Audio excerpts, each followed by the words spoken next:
Naisip ko talaga yan at para maging matuwa ng aking ina at naman na meron kaming saging na tinatanim. Marami na naman kaming may kakain pag oras na kaming kinakailangan. Si mama ang tig-video, ako yung tig-bungga, siyempre. Si mama yung pabukalo, tig-bungga mas mama. Banga naman ka. Yan, naman naman fina-fast forward para maging madali yung pagbungkal. Mahirap pala matanim ng tanong saging pag hindi ka sanay. Ako na taga-bukid, natalag sila makatanom, kitapulan man. Kaya magbungkal na eh. Wala agad. Wala ba? Na.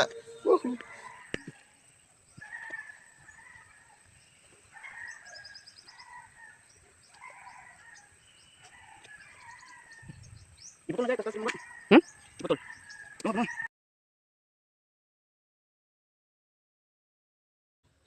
At dyan, aswat ko na, napakabigat talaga ng saging na yan. Kaya,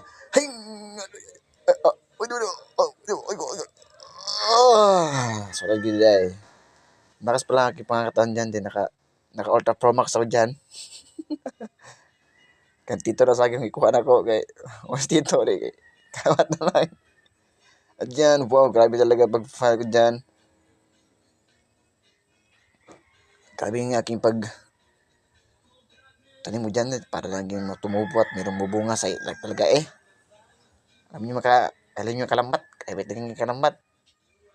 Gagawin ang lahat para mayroong matanim yung ating bahay at mayroong namang saging, yan yung mga kalambat.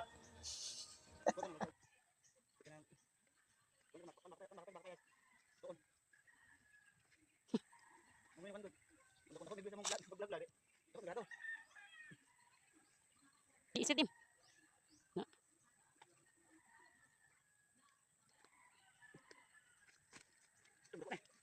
Dako dyan.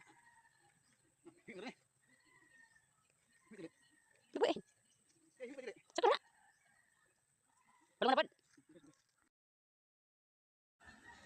At dyan sa kabila namang side, yan yung isa naming saging na kinuha ko. At dyan ko ilalagay yung isa. At ganoon pa rin yung proseso, bubunggal, kuha ng bagol para kuha ng yuta.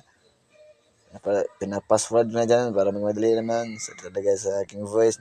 Hindi talaga marunong mag-voice over sa mga itong bagay. Alam niyo naman, nag-i-school lang ako at hindi ako vlogger. Hirap pala maging vlogger.